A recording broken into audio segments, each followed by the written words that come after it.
In this video we're looking at eutrophication. Now eutrophication fits in quite nicely with the nitrogen cycle. You'll recall that fertiliser, particularly man-made fertiliser, is used in the nitrogen cycle to boost the nitrates and ammonia compounds within the soil.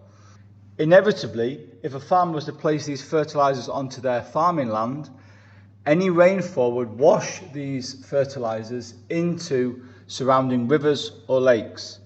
Now, of course, nitrogen and ammonia-based fertilisers make plants grow. They will do that on land, they will do that in the water. So, the first stage of eutrophication is runoff. Water and rainfall washes the nitrates into local lakes and rivers. This causes an increase in growth of water plants. We call this algal bloom. Inevitably, the bloom of algae causes a thick green layer across the surface of the water. This blocks the light to the submerged aquatic plants. No sunlight, no photosynthesis. No photosynthesis, no plant material for the herbivore fish to eat. The water plants die. Death brings decomposition. Decomposition uses respiration. The aquatic herbivores die.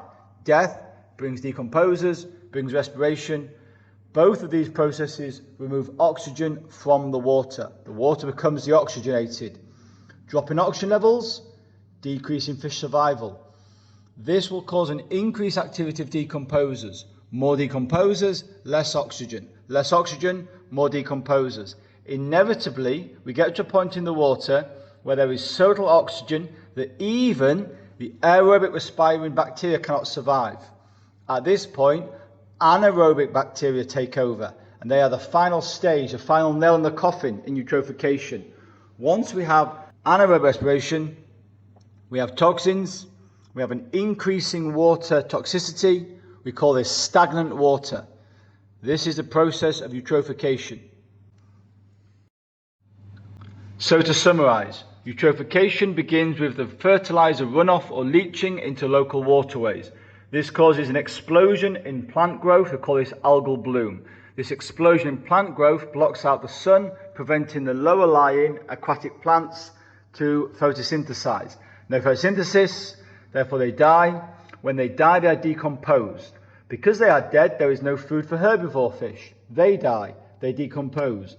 This all brings the oxygen levels of the water down. This process continues and continues until the oxygen level drops and drops and drops, until finally even the aerobic bacteria cannot respire. Then anaerobic bacteria take over. They produce toxins, they produce poisons, and the water becomes stagnant. Once we've reached stagnant, it is over. No more survival of fish or plants in that water.